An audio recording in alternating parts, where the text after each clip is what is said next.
Hello, Dan. Howdy. Oh, how you doing, man? When completely off topic, but well, not really completely off topic, but related on a related topic. I wanted to chat with you at some point about SIFT. Yeah, Yeah, I like Sift. it's a kind of more of a sneak thing though. Yeah, no, that's fine. I can pull in the devs if you want to, or we can chat. It's totally up to you. What does my calendar look like? Yeah. I mean, Pretty we've been doing some getting ready to do some contributions basically, and I just wanted nice. to like see to start a conversation about that kind of stuff. I'll follow up with you after the call. Yeah, totally, man. That would be exciting. Oh, so we can say whatever we want about Alan. I mean, there's nothing he can do.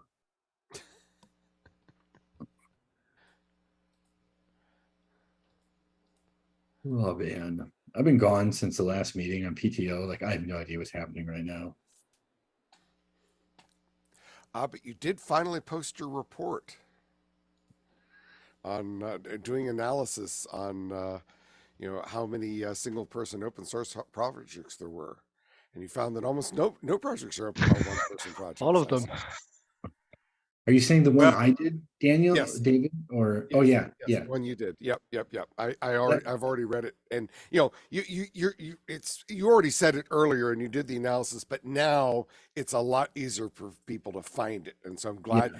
Thank you for pulling it from an issue number on attack to an actual blog post that's easier to find and cite. Yeah, it came up like 2 or 3 weeks ago in a conversation. I'm like, I just need to write this down. I've had this Yep. data for over a year, and I'm like, fuck it, it's going in a blog. That's I'm like, fine. here, marketing, That's fine. publish this. Like, don't ask questions, just do what I tell you.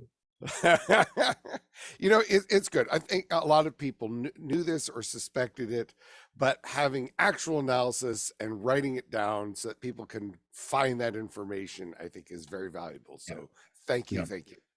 100%. And it's funny too, because now there's like, I've got people asking, oh, what about this and what about this? I'm like, I'll get to it. Just give me time. I got work to do. Yeah, But I don't agree with you on one point, which is, I actually agree with you with the overall point. NPM is still weird and special. It's not weird and special this particular way, but it is still different. it is. In every ecosystem is, for sure. Right. Every ecosystem has its own, well, peculiarities is probably the wrong word because that sounds pejorative, but every ecosystem is different. And there's something that makes it different. Otherwise, why have a different ecosystem? Right, exactly. Yep, 100%, man. Yeah. And but I have some other numbers about NPM average package size. And I think the numbers that immediately jump out is it's over half of all packages have 0 or 1 function. Total. I didn't like one of the universities published that. And right. It's funny because you hear that, you're like, what? And it's like, yeah, I believe that. Well, I think it all comes from if you do it by lines of code, and people always complain about the lines of code measure, but I think it's helpful for getting an idea of scale. Yeah. It's like, the average NPM package is 1/100th of the average lines of code in Python in particular. And even though both are, there are some similarities, but that's a really big difference that causes many other things to be different. Yep, absolutely. And it amuses me as well that an enormous number of NPM packages, the package.json file is bigger than the code that is included with it. Exactly. But why are there so many NPM packages? Well, when each one is only 1/100th of functionality, and a lot of the code, well, a lot of the information isn't code; it's ways to bring in all the other code. You end up with these huge numbers, and it just causes a lot of, I guess, if artifacts that create bizarreness when you try to do analysis. Yep, 100%. Oh, we'll get going here in just a minute. I'm super out of it. I'm so glad Kate has a topic because I've got nothing for today. Like, all right.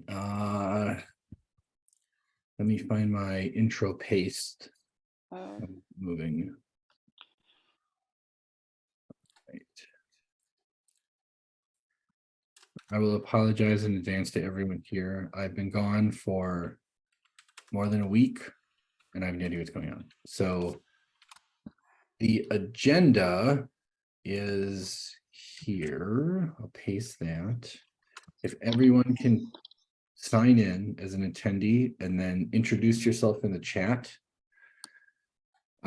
Kate has SBOM use case document we're going to work on today, but are there any tooling topics before we move on to SBOM everywhere? No, other than I'm going to post in the notes for the tooling group the blog post of yours, Josh, so that other people can appreciate it also. Because I think although it's not tooling per se, it impacts the tools, and I think people should at least be aware of it and make it easy. Totally, man. Cool. All right, and so the SBOM everywhere is there. That's the agenda, and Kate, I'm going to let you run the show today because it's your use case document and I don't know which way it's up. Well, hopefully by the end of it, you will. I'm not confident of that at all. Like, there's nothing to do with SBOMs. It's just like, I need like a life bomb today to know what the hell's going on. There, Maybe. yeah, we've all been there. Okay, let me just SPDX screen share 4. mode right now. And is there anyone that's new that we've got an observer? I'm just wondering if that's a new person that wants to introduce themselves before we get into everything. Or was that talked about already? We paste our intros in the chat. Okay. Oops. And I will try to edit the correct date. That would probably be a good start. Okay. Sorry about that. And So I will paste a link to the document Kate is in at the moment in the chat. okay, That is the document Kate is looking at. right. So from the use cases perspective here, so this is the document we sort of had started a while back. And then after the last meeting when we were talking about this, people started going in and fleshing things out a bit more. So what I'd like to do right now is see if we all agree with what people are adding and just, quite frankly, click add and see if this sparks other ideas and thoughts as we're going along as well, so that we can get an articulation. It's been coming in sort of a couple ways in terms of user perspective, compliance perspective, and so forth got added in here. And then they've gotten added in as paragraph level sort of descriptions, which is I think where we're going to need to go to. But that's kind of where I think we want to sort of work our way through, and then also quite frankly decide what is out of scope and remove that from what is out of scope of this list, so that we can start to iterate this list into something a bit more useful. So does anyone, okay, thumbs up, thank you for the feedback. Feedback is always appreciated on these things. So the first one is, user need perspective. Obviously we've got to catch up, but Matt's adding some examples of the requirements, compliance perspective to add here. Is everyone comfortable adding this into our scope? I'm not super comfortable about the AI model. I mean, I understand it has value, but is that SBOM? I mean, is that something you're talking about for SPDX3, Kate? Oh yeah, you've already got a profile in there. Yeah, okay. And we've got a data set profile as well, but whatever. Because for reproducibility and training, if you actually want, it's more than just the software these days. Okay, that's fine. Okay, that's why. And then it's also compliance. Proof of compliant. Now, I'm not so sure about compliant use of cryptography and cryptographic sensors. Does someone else feel comfortable that feels strongly on that one? And I guess I'm gonna tap on Emily here because she may understand where this one's coming from, and I know she knows this space. Yeah, thanks for throwing me in the fire, Kate. You're welcome. I mean, this probably was from Matt Rakowski from IBM, but yeah, there is an effort around, there's a NIST NCCOE effort around discoverability of quantum vulnerable algorithms, and then also ensuring how do we move forward in the future to ensure that libraries and applications make use of post-quantum safe algorithms. And so there's a CBOM effort so that people can document what algorithms are in use in particular software to make discoverability easier. Cryptographic, yeah. No. It's like, say, we've got something like this already in SPDX, so I'm just sort of, I think I'll just, I'm going to mark that in there and we can refine it from there. I think this is just a comment about why the cipher methods. Okay. And then the OSCAL evidence side of things. Can I just ask a question or Sure. put Go for it. something? Yeah, no. Like I said, I just feel like the compliance, the use of the word compliance is really loaded. I don't I know. understand what compliant to what? Are we talking about FIPS compliance? Are we talking about like, so it would just be a lot clearer to me to understand what compliant means if we're, because yeah. I agree. In fact, I would push it to just simpler to a statement of the cryptographic ciphers used instead of a proof of compliance, because an SBOM can't prove an SBOM can be used as evidence of compliance, but it's I compliance to what would be the question. So, no, but it shouldn't. It should really just be this list of ingredients, and then everybody can take that and analyze this to find out, is it compliant to whatever kind of set of requirements I have, right. but Yeah. not have dedicated, I think, compliance SBOMs. Or No, maybe, I think we're saying the same thing with different words. It's the word compliant is misleading. All you're trying to do is identify the algorithms, or the use case is still compliance, though. Like if we think about this as a use case, okay.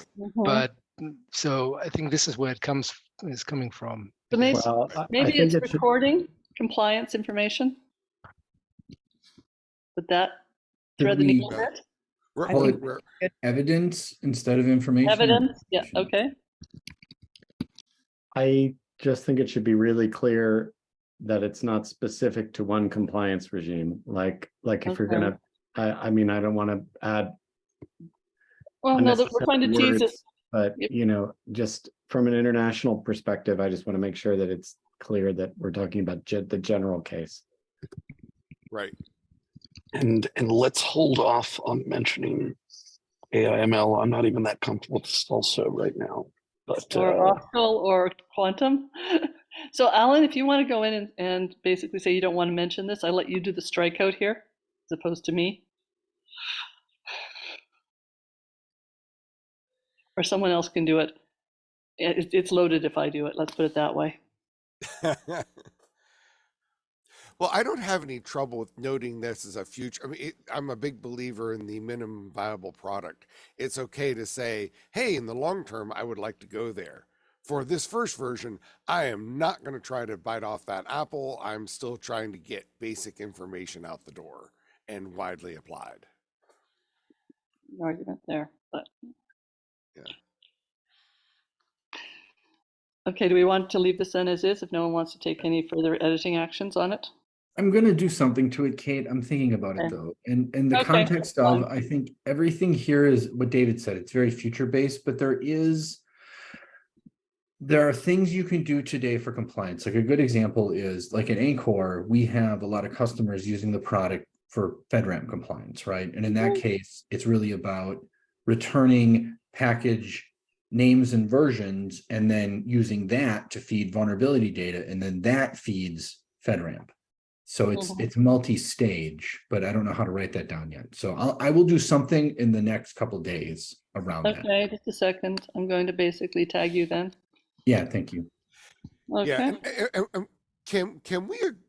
I mean, maybe this isn't true for salsa, although Alan might disagree. But I would think all of these are useful long-term directions for the future. We're still done at the crawl and walk stage, so I think all of these are relevant, important, and future. 100%. And I think we'll be very careful to note, like, this is someday, this is today. Like, I think there's different ways to think about it. And I get nervous sometimes because when you start breaking out things like AI and quantum, like the conversation goes off the rails pretty fast. Okay, so maybe what we do then is when we're actually, like, say, this is just sort of setting the context for the use cases we want to talk about here. Build, various things there further down. I'm wondering if we want to annotate to some extent things that are minimum, next step up and then advanced type of deal here, crawl, walk, run. Right. I really like that. Yeah. Okay, let's try something like that. So well, let's deal with the Avis comment in a minute, but let's finish through. Key SBOM. Okay.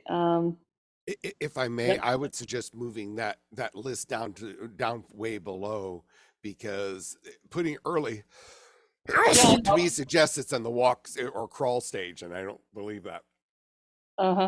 So I will let someone shift this lower in the document while I'm continuing on. Got it. Okay. Let's go for it, David, in other words. Yeah. So my manifest contributions. Okay, key SBOM user personas. So I think this is a good thing to add in here at the top level. Okay, and so let's give it a little bit of space to breathe until things get moved around. Developers, does everyone agree that developers are a persona? I'd say that application/product architect seem like a reasonable one to bring in here. Which is this one. So Tim is suggesting saying instead of product security, say product architect. Does anyone disagree with that? No, that's fine, because I think we hit security down below them. Right, okay. Managing SBOM product manager. I'd actually then probably put product architects and product management here in the personas. All right, SBOM product manager. We haven't seen anyone solely dedicated to SBOMs. I don't think anyone should be. I mean, I just had this discussion last night with someone. Like, SBOM is just a tool to empower something bigger. So, like, the concept of an SBOM product manager feels obtuse. Everyone comfortable with me striking that out? I think And do we have a dependency manager? What? You do have one? Okay. we have one. Well, I think large Okay. enterprises may have this persona. Okay, that's fine then. I'll leave it alone. You've told on call. Oh, one said had persona. Already had persona. Okay, reply and mark that done. And then we've got security. Hey, Kate, before we move on, Dan had a good comment Okay. in the chat, like an OSPO officer. Yeah, that's kind of where I was thinking too, actually. I'm wondering though if that is different than architects and product management. I think that's its own category, quite frankly. I think it is in in an enterprise, from an enterprise perspective. So just trying to channel the OSPO. energy from the end user working group for a second. I think that they would see that as a different function. Okay, so OSPO, okay, Open Source Program Office, or let's spill it out. And I wonder if the SBOM product manager might be a subset of the OSPO, because we don't have an OSPO at Dell, but we do have the security person who's very focused on SBOMs. But I want to make sure that, you know, we're mashing across how other enterprises might look at it. I kind of agree with you on that too. And so let's move these two bullets and their subs underneath OSPO, if people are okay with that. Yeah, I'm fine with that. Okay, let's do that then. Okay. And that sort of separates out, you know, those who are handling the ins and outs effectively of software in an organization to those who are designing a product, which are different roles to some extent. Okay, security operations. I like that better than slash. No one agrees. I'm just going to accept that one. And then Tim's adding a paragraph. And then add some lists. Let's just go for that. So he moved vulnerability analysis. Okay, there. Vulnerability response team. PCERT, log shelf for like responses. I think, you know, those who are responsible for supporting to all that. I think that's a reasonably good set. There. So I don't like the word operations here. I think Okay. maybe let's replace that with maybe engineer, because I think in most organizations, like the security people working in the SOC are very different from the PCERT people.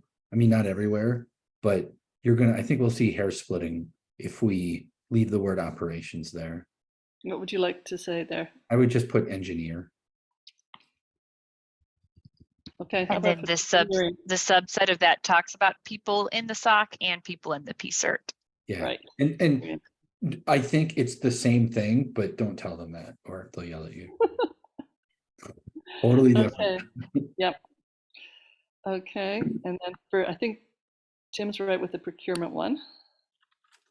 GRC and vendor due diligence makes sense. Again, that persona visible. Request as integration of third and first party SBOM content. Is that procurement's role or is that a different role? Is that somewhere else? I'm thinking, yeah, it looks like he's thinking maybe post procurement app architecture or security. I think it's probably the app architecture side, since they're generating these SBOMs here. So I'm going to probably move this one up to there.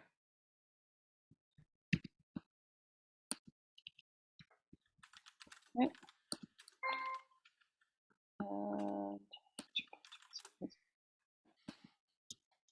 And then,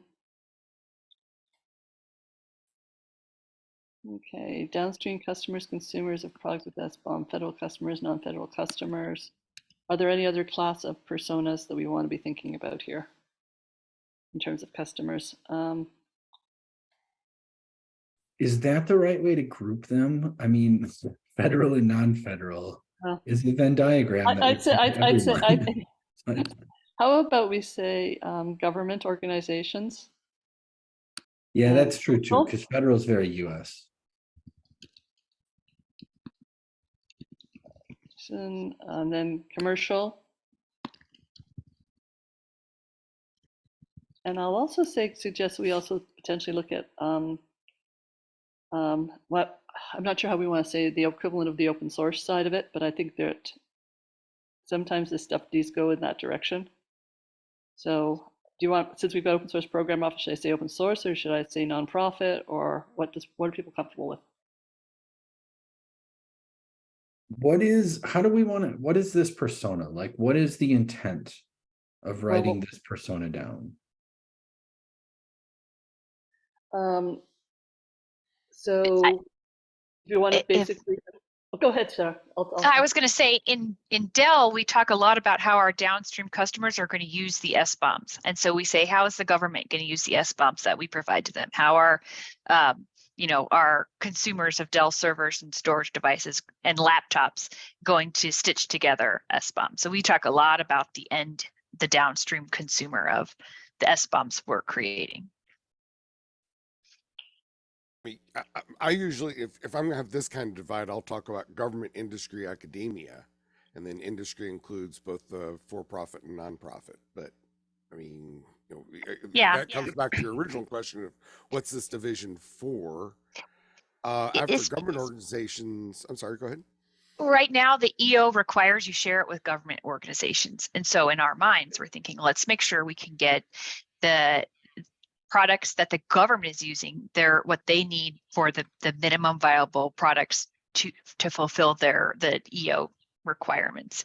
And then how do we also want to continue on with people who don't necessarily have to have it right now, but may want to start using it in the future. So we're just separating based on that executive order right now. That may not be the best way to document it in here, but I know that we're seeing that in industry. George, you have your hand up? Yeah, I'm like triggered by your original question. I'm wondering if that's not like if the personas above are not included here. So it feels like a little different or on different types of personas. The government sure has this requirement, but of course, because somebody in a government organization will then do security engineering, right? Or somebody in the procurement organization will look at that data.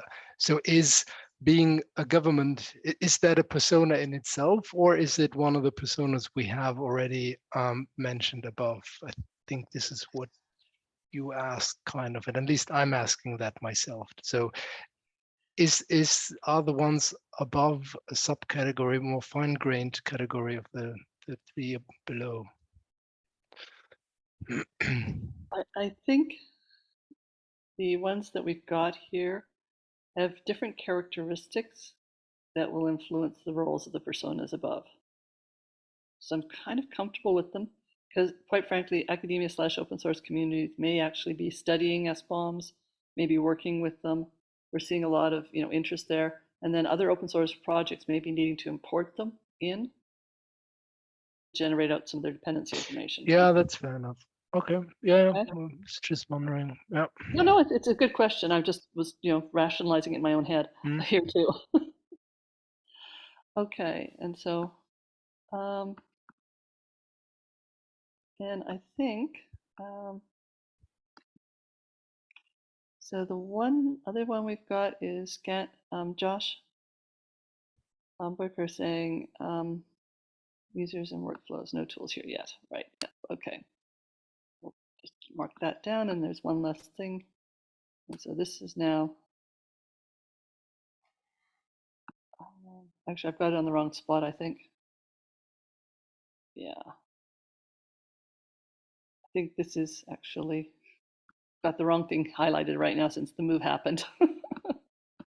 Sorry. This is, yeah. But Alan's already highlighted it and Josh to rework it.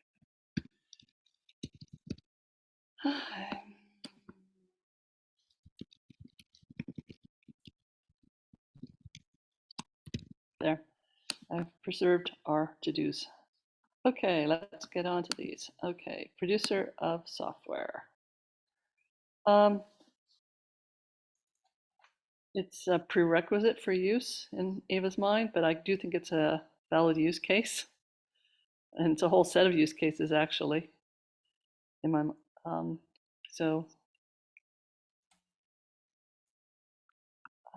I think I'm comfortable with leaving it as a use case. What do other people feel like? I agree with you, Kate. I think there are going to be software producers, but there's also going to be consumers of Right. different types. And so I think having different buckets makes sense. And I think I think Ava's not wrong necessarily, but I also don't think there's a black or white answer here. Mm-hmm. And I guess part of it too is we've all been steeped in this for years at this point, whereas a person coming from the outside with relatively little experience and knowledge, I think this will be helpful to them.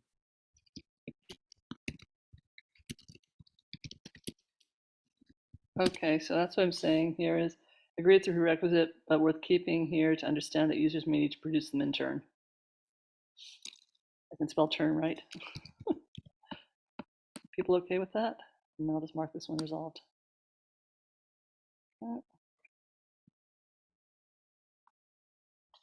Build time SBOM.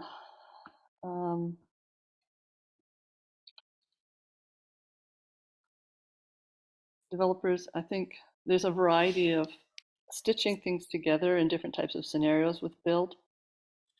I've, from discussions I've had with other people like doing medical devices, figuring out how to do your system of systems for your final product is something, and then how you're bringing in the information that people need. So I think that is a valid use case again. Probably want to keep this. Okay, Dan just chimed in on a comment here in the document. Sorry, Please just talk, Dan, okay, if you possibly can. If you're I not just didn't want to interrupt. I didn't want to No, interrupt. your it's okay. flow. I like being interrupted. I think better discussions happen that way. Yeah, I was just wondering if software as a service, because that's one thing that we've been talking about a lot is as a software as a service provider,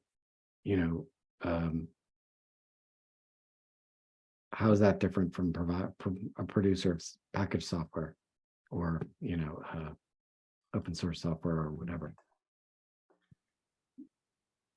Now, I'm going to see if you can help educate me here.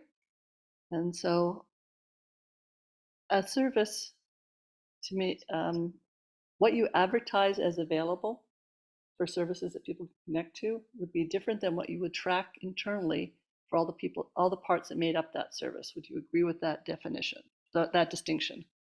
So I guess I'm thinking specifically of the case where person developer, say, uses a command line tool.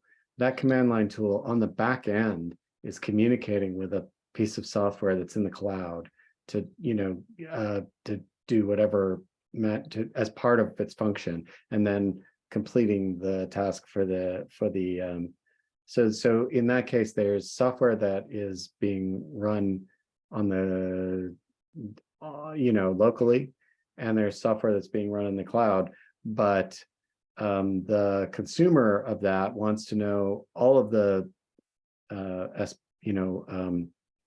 libraries that are involved, including what's being executed including whatever software is being executed in the cloud. That's kind of the mental model that I have, but maybe that's already accounted for somewhere else.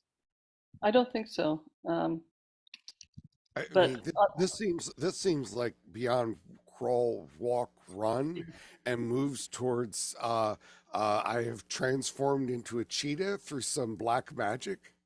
Because I mean, no, it's because, hey, I'm going to depend on this cloud service. Okay. And it's perfectly understandable that a customer wants to know, well, what's that cloud service depend on? Are those, up to date components? What services does it depend on? But my understanding of a lot of these services is that, if we think we're shocked by the number of dependencies within a software system, it's nothing compared to the cross dependencies within a cloud system. I'll point specifically to Amazon because different organizations work different ways. But I know that in Amazon, they have very much a culture of, if you wish to use the service, use the API. If you're an Amazon employee, too bad. You still have to just use the API that we give you. Nobody outside that, enough people who can eat a pizza, two pizzas, nobody else knows what's inside. And so in order to get that kind of visibility, you have to do the transitive closures across all services, which generally aren't going to be controlled by you. Wow, that's much harder. And I mean, I'm not saying it's a bad thing to desire. I just I wonder if I will live long enough to see something like that. Mhm. A good point. So I know people have been talking about that, but I'll note, for example, the US government keeps saying, you know, we want to know S-bombs and we want to know what's going on. Oh, we'll deal with cloud later. And cloud later seems to be the phrase, and because they know it's hard. And I suspect it'll stay hard. Mhm. So I think one of the dimensions we need to make in here. So just a second, I'm putting this in like in a weird way so everyone can see it, but to do what's key for minimum, Right. viable, advanced, and ideal. Okay. And I think we need to basically look at this. So let's keep going through so we can get through this sect. And then the other thing I think I'd like to do, since Alan graciously said we could assign him action items in the chat before he dropped, Kate's in an evil mood, is we'll ask him to basically say which ones of these use cases have already been defined in the NTA information, so we can just pull from them and make sure we're comfortable with them. Because some of this work has been done in other places historically too. Are people okay with my evilness? I approve of it. Does anyone disapprove and think I'm being horribly unfair? I just figure he knows that stuff back and forwards. No one's saying anything. What are you trying? What's your evilness here? My evilness is to ask Alan, now that we've got these use cases, to do a search through the NTIA documents that were produced before and figure out where there's definitions already. Ah, yes. Well, I think it's a good thing to reuse definitions if they're. That's kind of what I think too. I think it'll save us Yeah. a lot of time. And then there'll just be tweaks as opposed to rework. But okay, analyze dependencies for security issues to estimate risk. I'm good with that change. Does anyone have any concerns? I think so. Done. And then this may be okay, or after the fact. Yeah, that's a good. Those are good clarifications, David. Thank you. And then identify products containing specific high-risk vulnerabilities. This is the log4shell case. Yep. You know, I think we've kind of assumed it, but we should actually say it. Yep, I think so too. Okay. Then we've got component management for reduced overhead. By analyzing dependencies during the software development process, software producers are able to reduce the unused libraries. Basically, it's reducing the attack surface. Reduce unused libraries? Or reduce unused, yeah.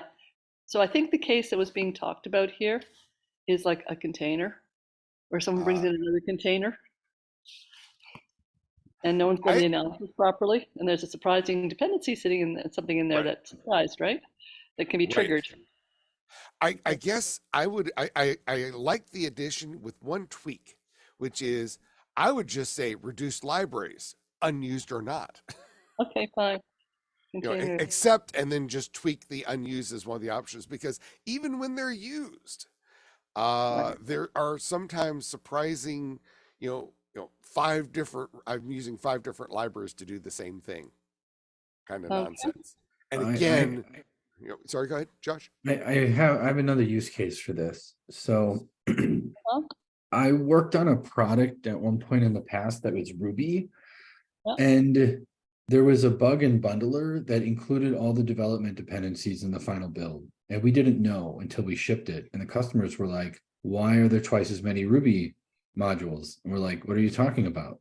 They're like, look at all the Ruby modules. We're like, holy shit, where did this all come from? Yep. And so it's not just reducing libraries as it is, I think, understanding, I don't, what do we want to call it? There's got to be a term for this. Like, I would say reducing deployed libraries.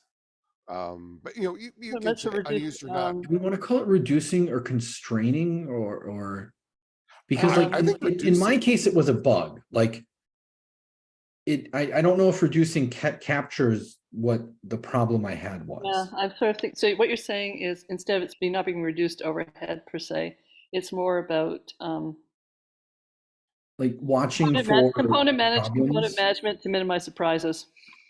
Yeah, exactly, right. Like knowing if suddenly my dependencies double in one release, like something is obviously wrong, or a developer did something really crazy, in which case there's probably something obviously wrong. How about that? To minimize unknowns. Thinking back to the Yes. Well, no, it's more than that. It's just Okay. minimize components. Management to minimize components, included components. I'm comfortable with that.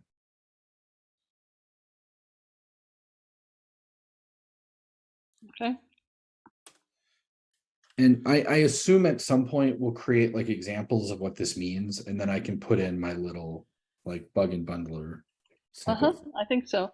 So what I'm probably going to do is take this information, and I'm either going to move it up to the top and then start it there so people find it, or I'll spin out a new document and reference to it so people can sort of keep prior comments and information. And then we've got ensure license compliance, and I'm finding this amusing in the security group that someone other than me is suggesting license compliance. Non-compliance with the included dependencies. Anyone have any objections for me accepting this one? Or No, legal I think compliance here? I mean, this was the use case that birthed SPDX, right? Well, that's how it started anyhow. I'll accept Ava's changes. Matt's suggesting we ensure legal compliance rather than license compliance. And that would be things like copyright and patents as well, I suspect. Although generally we're tracking that. So I'm fine with changing it to being legal compliance here. I feel like license compliance is way more known and understood. Yeah, I would be worried about that. I would agree. I think if we want to talk about patents and copyright, we should just create a second use case specifically for that, because also license compliance is very doable today. Copyright and patent compliance is not very doable today. And to be fair, those are still, from a legal point of view, licensing compliance. It's just not copyright license. So, and most licenses don't just include copyright anyway. MIT, Apache, GPL, they all talk about their licenses, and they either by implication or directly talk about patents, not just copyright. So as it is, I think it's fine. I would say yes, accept and hooray. No, he wanted to change it. Oh, he's highlighted something that was already there to change it to legal. Yeah, I know. I see. Yeah, I would keep it as it is and not say legal. I mean, we could mention the word legal inside. License. You could say something like to ensure the results are legal or something like that. Have it like that. To ensure the results comply with Legal license, comma, copyright and other legal concerns or something like that. Okay, that looks better. Patent, trademark, and other legal requirements. I usually do this as suggested, and I didn't do that this time, but hopefully it'll all be acceptable and we don't have to worry about that. And clarify inside. Okay. So I'm just going to reply and yeah. Okay. Okay. So he got the word legal in there. It's just a little different than what he said. Okay. Consumer of software. Okay. These are producers of software. View validation analysis and import of SBOM. Okay. Post build time SBOM generation. It's a time period. So maybe what you're saying, maybe what we should call this one here is third party SBOM generation. Hold on, Kate, can I? Okay, I just realized I misunderstood that.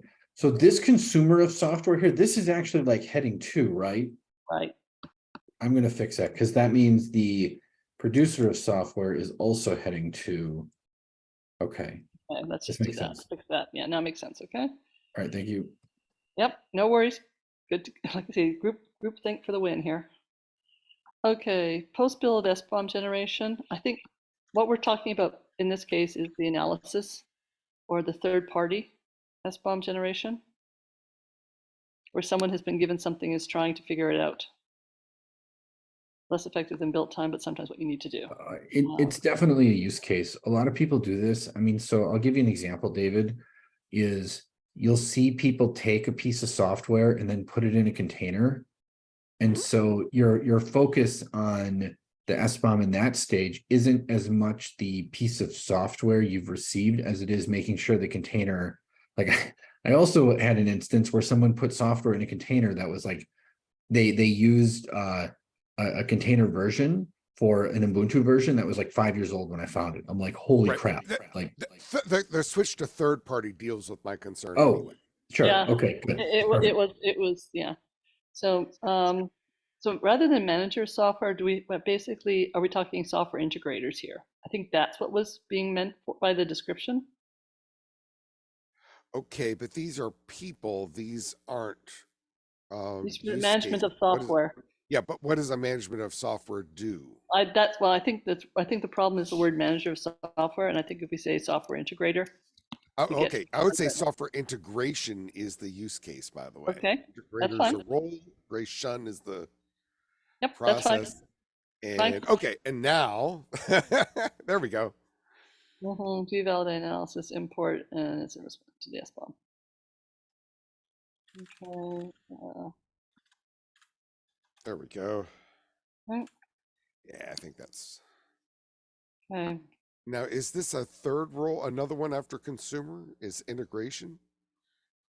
Software integrator. They consume software for others, and then they put out an SBOM. All right. So Okay.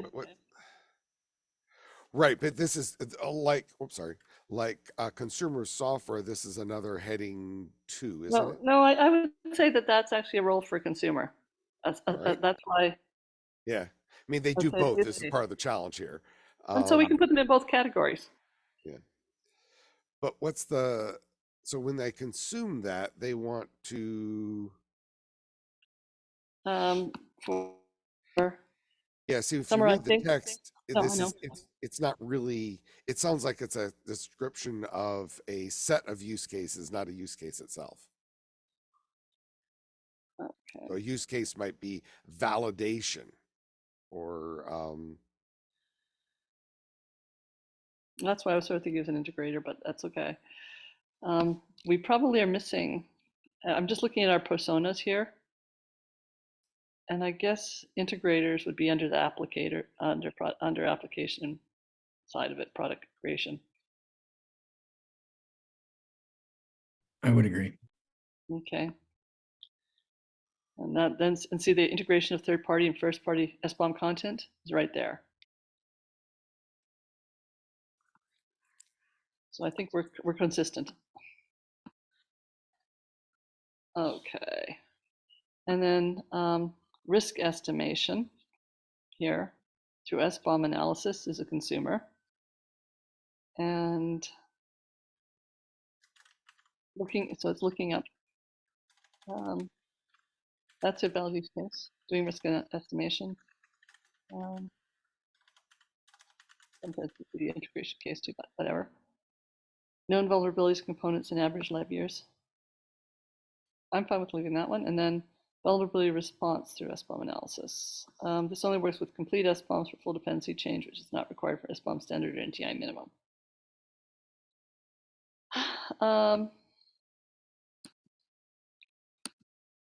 I mean, I uses SBOM collections to rapidly identify. I think all diamonds are good. Industrial diamonds are useful. As we'd all like to have engagement ring diamonds, but industrial diamonds are useful. So I think it's not required, but it's a valid use case, I think.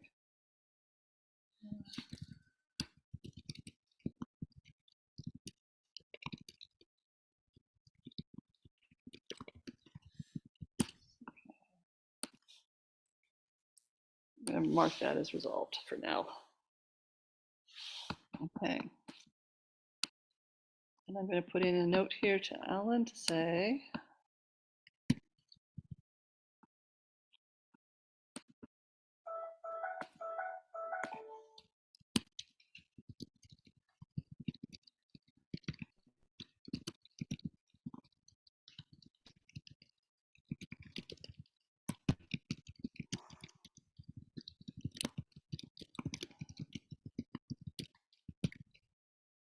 and copy in.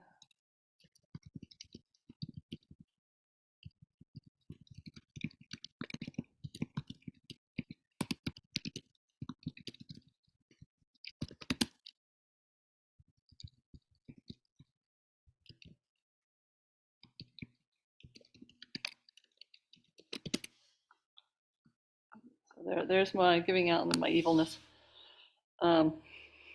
To go and do the homework there. Okay, so I think that was the part I really wanted to look through. There's other things that are sort of sitting here, and I'm not quite sure where they're falling in.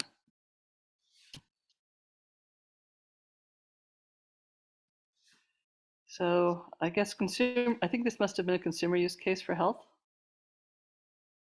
And this would be understanding, so this would be for an OSPO role. They may want to look at the SBOMs. So I guess I'm going to move that one above the line. It's got a good description behind it.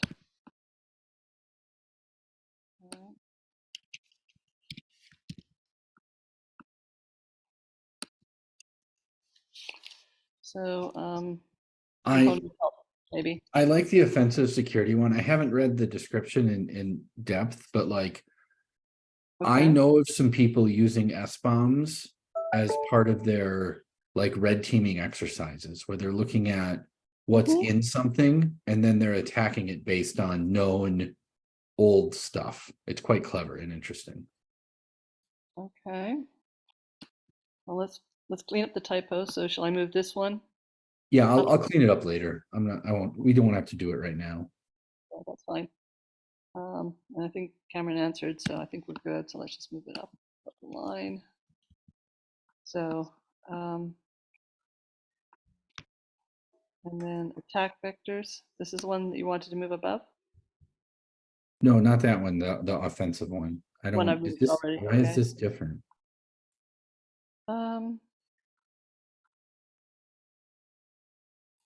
This is looking at the types of source SBOMs and by the build SBOMs.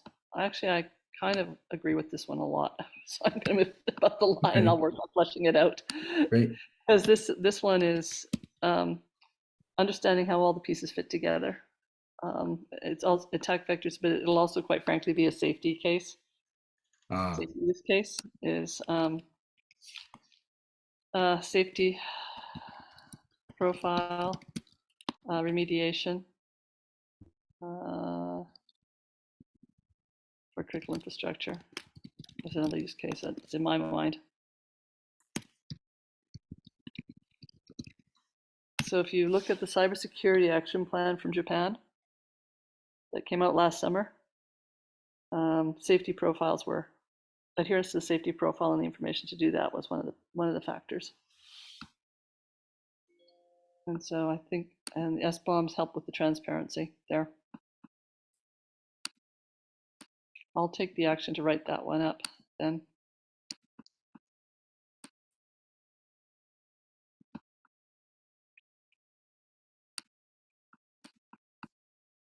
I care about that one. Okay.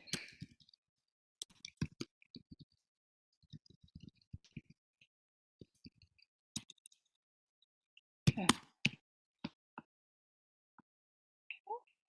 Is there things that people see if we've missed? Okay. I mean, I'm sure we've missed some things, but this feels like a really good start, Kate. I like it. Okay. Anyone else have any comments to add today? Because this is what all I had pretty much unplanned. No, this has been great. Yeah, I mean, there's cleanups, but I think it's at least heading in the right direction. I have some questions about some things, but it's not. It's Other passes. Yes, exactly. And on this one, the SBOM types. So give you guys just a quick preview of where I think we might be able to go and see if people are willing. One of the things we started looking at is, okay, use case, applying a patch to fix a vulnerability. Start articulating exactly what has to happen where.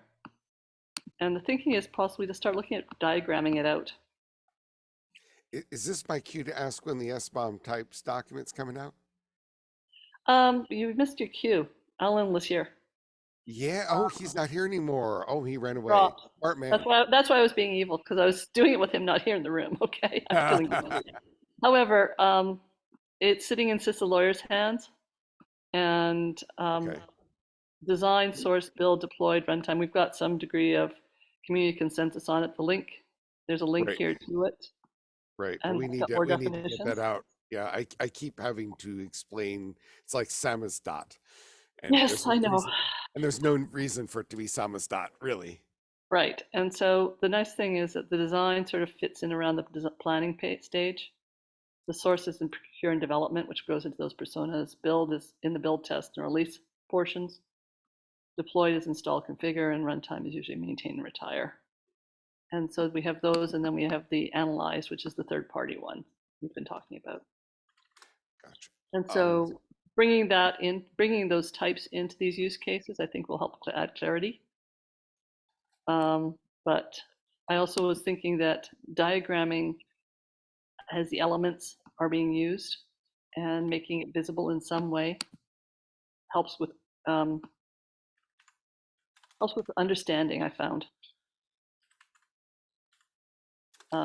So I'm sort of, if once we get these use cases sort of stabilized, figuring out how we might want to illustrate them, or at least have a good written description of what happens in these types of scenarios, seems like a way of moving it forward.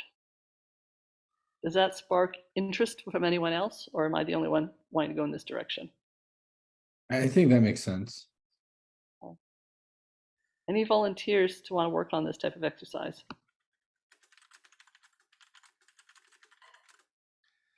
Crickets. I love it. So I don't have my head wrapped around what you want us to do. Is this separate? No. So this is looking forward. Once we get our use cases clarified, then the next stage is how do we explain these use cases to what should be happening in the supply chain.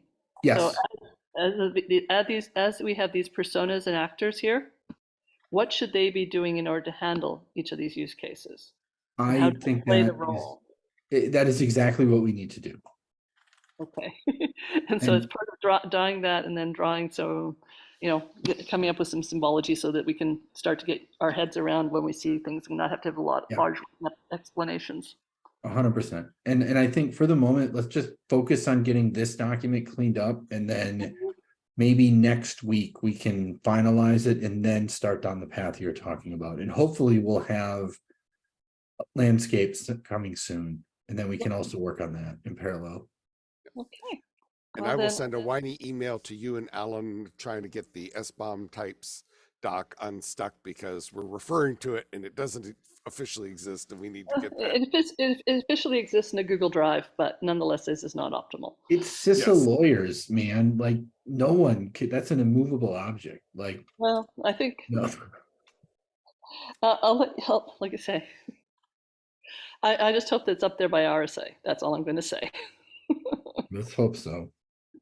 All right. Okay. I guess quick round table. Does anyone have anything else you see as obvious gaps or things that are missing? George, you good? Head nod. Okay. Sarah, you're pondering. Your thumbs up. Okay. Observer, anything you want to chime in with? In the chat. Okay. Saba?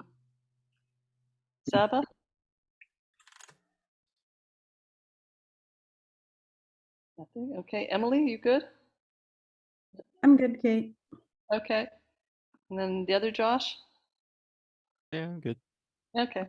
Jeff, your thumbs up. Awesome. Okay then. Well then, thanks everyone. I'd like to get I'd like to get some other folks in sneak looking at this over the next couple of days. That's the only caveat that I have. Awesome. Yeah. Sorry, I missed you, Dan. My apologies. I was trying to catch everyone. That's okay. Okay, you've got your hand up quickly. Go ahead. Yes, that actually, Dan, we have a link in our SBOM Everywhere proposal to an empty user needs document. Would it make sense to update the GitHub to link to this document that we worked on today? And would you be able to help me do that? I think once it's checked into GitHub, then maybe yes, it makes sense. I don't know, Okay. it's up to Josh, like, I mean, I'm fine linking to a Google Doc for the moment, but yeah, like this needs to end up in GitHub in the very near future for sure. Okay, Well, yeah, I'm think fine maybe to one wait. more I just- pass. okay. All right, I need to Sounds bail. good. Thanks, everyone. Thanks. Bye. Here, bye. thank you.